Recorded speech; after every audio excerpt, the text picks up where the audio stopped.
Yaihan Brahma YouTube channel asina khwai punamukpo ahan bada khurum jabagaloinana ikai khumnabu utsari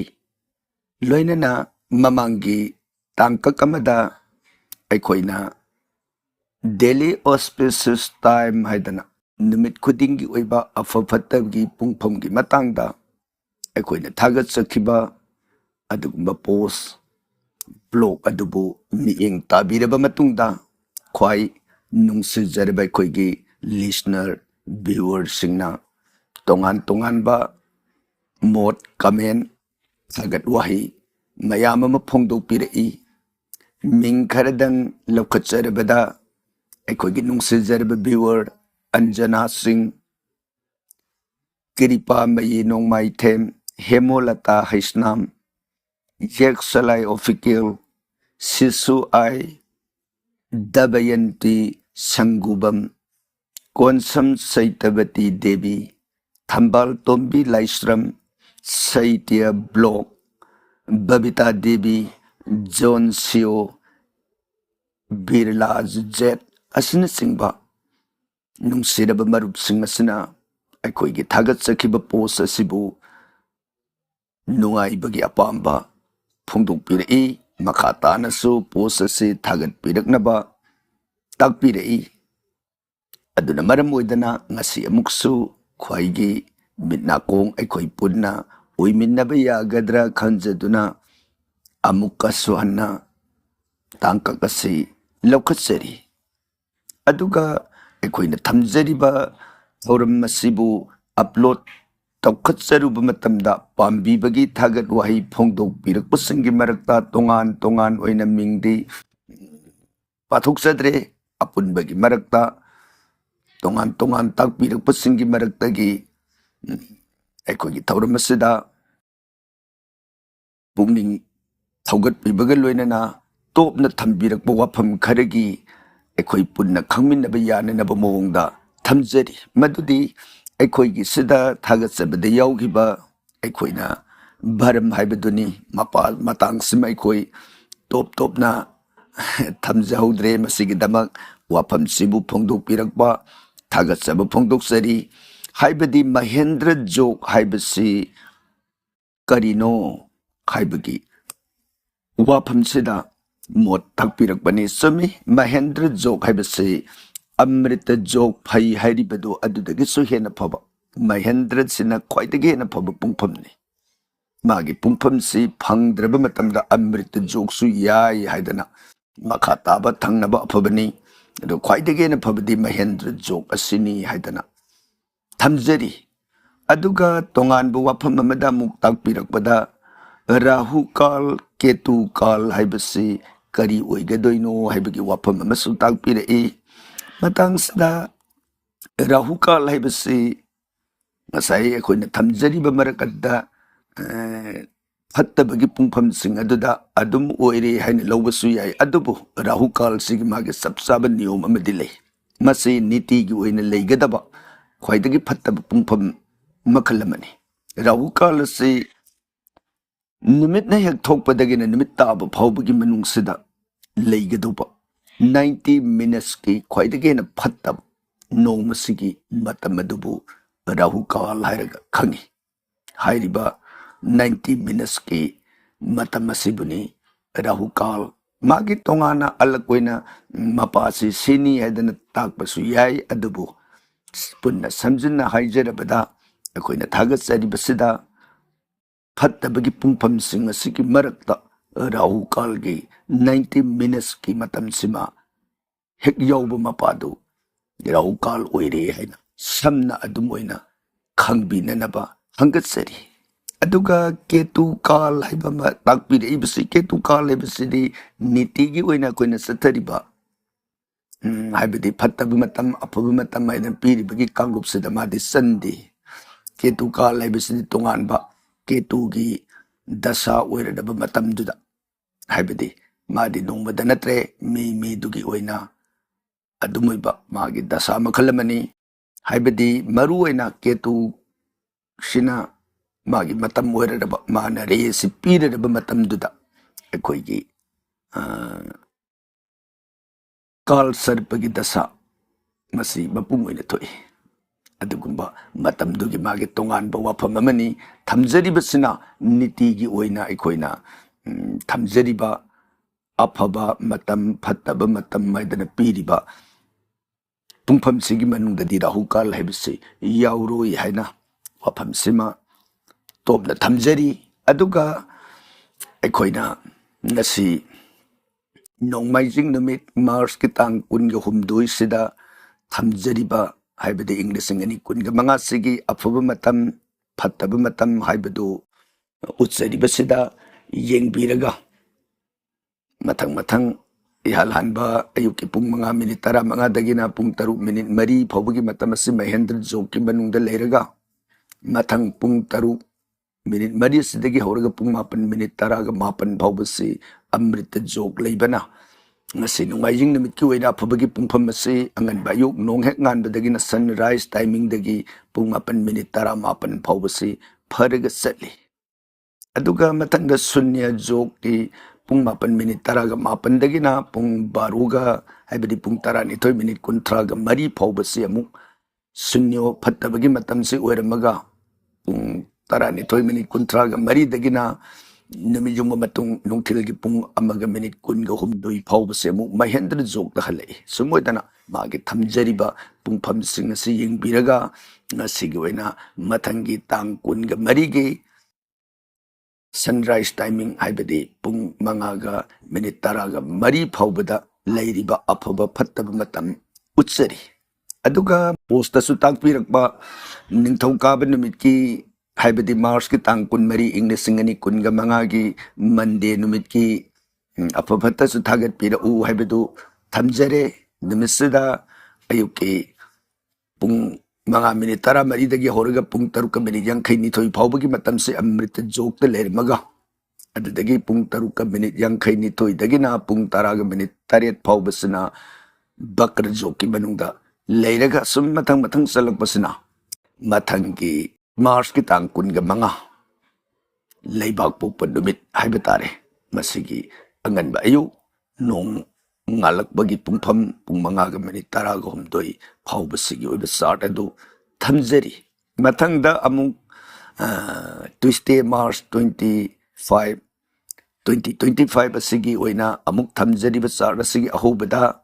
pung 5:10 dagina pung 6:50 phawbase bakra jok na horaga haidi phattaba pungpham sina chayatnaba matam sina horaga namisigi pung 3:40 phawbase sunnya jok ti manungda lermaga pung 8:40 gi matungda pung 10:13 phawbase amrita jok ki manungda leire sumoidana aphabagi pungpham sing asida aigi satkarma aphaba pangthokningba thabak satningba pungpham sing asida Satsaba pai karigumbada aina satkadoriba timing asina haibadi phattaba pungphamda tagadoba leragadi sorgi pungpham yengbiraga isor khurumjaraga jatra oibiba adum yai adubu yariba makhaidi pungpham sing asida satpa ngamnanaba hotnabanadi hena phaba adugumba shastragi wafam adu thamjaduna hairiba tang leibak pokpa March ki tang 15 gi Namasigi nonganba haibadi pung 5:10 phawbagi matam si phawba pijaraba matungda mathang imsikation numit ki March ki tang 13 ing 2025 gi thamjariba result se amuk makhatana utsari yalanba pung gi ahobada pung 5:10 sidagi haraga salibasi pung 6:50 phawba phaduna satpana mathang oina utsari ba chart se de yengbiraga Namasigi apabata lobirase aduga top na khangbiba yaba wafam amagasu ngasi makatana mamangda aikhoigi viewers sing listeners sing gi baraktagi tongana call oina tawbiraga hangbirakhiba wafam amagi matungina tangkakasimasu khwai punamak punna minakong oiminaba yagadra khanjaduna tangkakasimagasu samthajari haibadi tangkaksida utsari basina ngasi March ki tang 18 gi nongmaijing numit asigi leikhiba rasigi waina afafata sengba sengdaba haibaduni haibadi masidi कर्म तौब मतमदा अगी राशि कर्म तौब फब फत्तब हाइबसिगसु मरी लेनरे अदुगा अगी नमित्तुगी ओइना अगी राशि सिगी फब फत्तब हाइबदुगसु मरी लेनरे पुनमक लोइना पुल्लब राशिगी खोंफमने अदुना मसिद उत्सरिब चार्टसना उलिबसना moon sign हाइदि थाना nganba निमिसि कदाइदा nganगदगे हैबदा इहाल हानबदा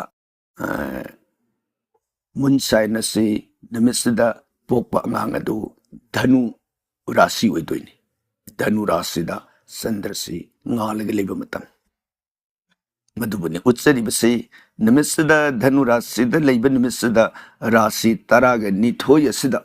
लैगदब अफब फत्तबगी राशि सिंगदुगी फोलितु उत्सरिबसनि मेष राशि निमिसे अफब ओइति हाइबदि नुंगायिंग नुमित मार्च की तांग कुलुमदुइसदा मेष राशि से माजि पूजा निदेत हारिबसे पूजा दरकार लै निमिसदा अफबगी सरुक वाली अदुगा वृष राशि सु बेट फत्तब ओय मागी फत्तबगी सांग डिजिट उत्सरिबसदा यंगबिरगा अदुगी मिथुन राशि निमिसदा फै कर्क राशि सु फै अदुगा सिंह राशि से ईश्वर खुरुमजब पूजा निदेत हाइबदि ईश्वर खुरुमजगदौब मंगोन खर सेक्शन लेगदौब मवंग ओय पांगदबगी राशि सिगी ओइना अदुगा कन्या राशि निमिसिसु फत्तब बेट पेरे तुला राशि फै अदुगा वृश्चिक राशि फत्रे अदुगा धनु राशि फै मकर राशि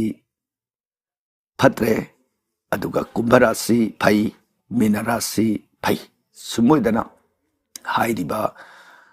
नोंमाइजिंग नुमित मार्च की तांग कुलुमदोइगी राशि सिंगी अफब फत्तब लेरिबा चांग अदुनि नंबरिंग पिजरिबसिदसु अमुक मयक सेंगना उत्सरी अबदि मागी परिबा चांगदु सीसी चाउबगी चांगनि फत्तबगी चांगना सीसी फाउबगी चांगनि नंबरिंग सिदा येंगबिरगा यारे मथकदा अमुक तांग कुनमरिदा राशि से ngarang तांग कुनगा हुमदोइदा धनु राशिदा ओइरंबसि ngasi मार्च की तांग कुनमरी सिगी अयुकी पुंग तरागा मिनिट कुनमंगा चलकपदगी मकर राशिदा मून साइन चंद्र असि चलनी अदुना मून साइन सिदा एक चलकप मतम सिदा मकर राशि ओरकप कांदा मेष राशि से अफब सरुक याम वाले पूजा निदेत पूजा दरकार ओरे अदुगा हाइरिबा मथकी पुइबा पुंग तरा मिनिट कुनमंगा सि चलकपदगी हाइबनी अदुबु मागी फबगी पूरा फत्तबदि नतब मेष राशि से पूजा दि तौबियु अदुगा मासी अफबगी चांग खरसु लई हैदना अफबगी चांग मसिंग तरानी हेन उलैबसे अदुगा वृष राशि द मागी फत्तब चांग ओइरे अदुगा ताइनरकपदा पूजा तौब दरकार लई हाइबदि माना फत्तब खुदोंग थीबदगी कंजनबगीदम करिंग दशा अम तारकप याबगी पोट लैबा फत्तब ओइबा अदुदगी पूजा तौब फै अदुगा मिथुन राशिदि फै अदुगा पुरा फबमक्ति ओइदना मागी फत्तब खरसु याउबना मरम ओइदना खर सेक्शन नदि सटकदौबा मोंग अदुबनी सुमोइदना मागी गुड बैड पूजा दरकार लैबा लैतबा हाइदन चार्टद उत्सरिबसिदा मथंग सिटना येंगबिरगा तांग कुनमरिगी राशि सिंगी ओइबा फोलिट अदु थंगजरी अदुगा मथंगी तांग कुनगा मंगा ट्यूसडे मार्च की 2025 ता लैरिबा नमिसदा मून साइन मकर राशिदा अदुम लैरी मकर राशिदा लैबा मतमदा राशि अतै लैरिबा सयाम सिदा थोलकबा मागी इफेक्ट हाइबताई मेष राशि फै अदुगा वृष राशि पूजा दरकार लै मिथुन राशि फते कर्क राशि फै असुमाइ तौदना ngसाइगी राशि सिंग असिगी निमिसदा ओइरिबा पोजीशन अदु उत्सबनी अदुगा मथंगी वेडनेसडे मार्च 26 दा